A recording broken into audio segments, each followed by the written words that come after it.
When we think of vampires, we think of New Orleans, but the Appalachian vampire is the original American vampire.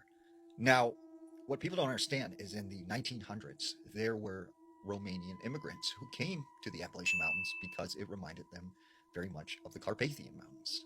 And they brought with them this lore of vampirism. Now, this story comes out of Winston-Salem, North Carolina. There was a girl named Kira. Now, Kira said that she happened to be downtown one night with her friends and they were at this nightclub. She said, she was dancing, having a good time, when out of the corner of her eye, she spots this man standing by the bar. And she said he had this beautiful curly brown hair and he had bright blue eyes. And she said, he was just like almost perfect looking. Well, she said, when she was dancing with her friends and she was talking with them, all she could do was focus on this guy. Eventually, she said something was compelling her to go over and talk to him. So she walks over to this guy and she goes, "Hi, I'm Kira. How are you? Where are you from?" He doesn't say anything. She keeps trying to talk to him, but he's not speaking. So she goes, "You don't really talk that much." And this guy then proceeds to grab her hands. And she said when she felt his hands, they were ice cold. And as she looked upon his eyes, she said there was this blank stare. And she said it looked like he was empty inside.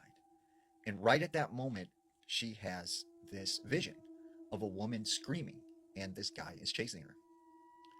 Well, all of a sudden, she kind of snaps out of it and she backs up a little bit and is kind of freaked out now. This guy looks at her and says, "What do you think of me?" And she says, "Well, to be honest with you, I think you're a little creepy now." And he goes, "I'm sorry. I'm still trying to learn to be human." And she said the next thing she knew, like she felt something telling her to go outside. So she started to like walk out the front door. She goes down the road and she goes into this back alley. This guy follows her out. She said this guy came up right next to her. And next thing she knows, she's kissing this guy. And she said it was getting very passionate when all of a sudden he starts getting very aggressive. And she said he was grabbing her arm so hard he could feel the nails going into her skin.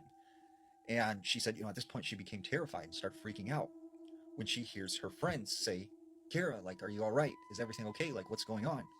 She turns, she takes off running to her friends. She's all frantic. And she says, "This man I met at the bar, like, he was trying to attack me out in the alley." Her friends just kind of look at her like she's crazy. And she's like, "What are you, you don't believe me? Like, there seriously was this guy." And they're like, "Kira, you were over by the bar alone. And you were talking to someone who there was no one there. And you walked out of the door alone. And you walked into the alley alone. Like, there was no one with you." And she's like, "No, what are you talking about? Like, he was there. He's real." And her friends are like, "Look, you've had too much to drink. We're going to take you back home so you can get some sleep." So she said she went home and she started to think, maybe it was me drinking too much. Like maybe I just imagined this. Until she goes into the bathroom and she sees these scratch marks on her arm. Now, this next story takes place in Atlanta, Georgia. There was this man named Marcus. Now, Marcus said that he grew up in sort of a bad part of Atlanta. And he said, he was in a lot of trouble and wasn't on the up and up. Well, he said this particular night, him and his group of friends, they're hanging outside of their house. They're listening to music. And he said it was probably about 11 o'clock. So that's when all of a sudden it just got eerily quiet. And he said the next thing he knows, they see this white guy walking down the block. They said just something seemed like really off with him, but also like this looked like a guy that wouldn't be in that neighborhood. So normally they would go up to him and they'd be like, "Hey, what are you doing in this part of town?" and call him out and stuff. But they said they felt like they were in some sort of trance. And this guy makes it all the way to the driveway.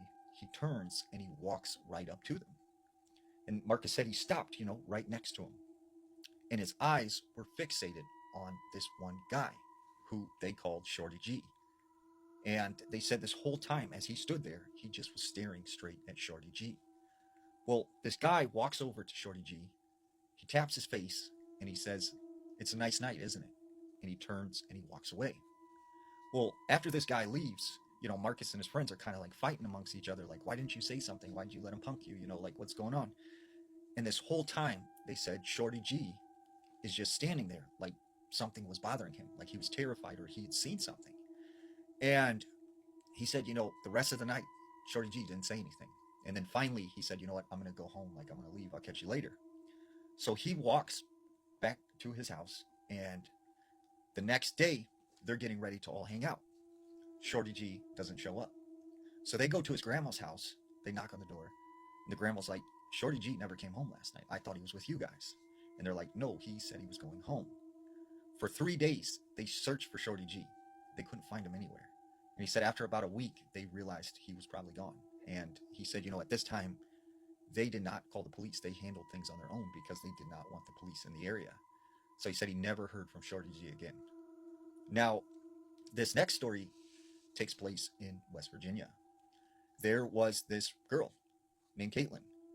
Caitlin said that her grandmother came over from Romania.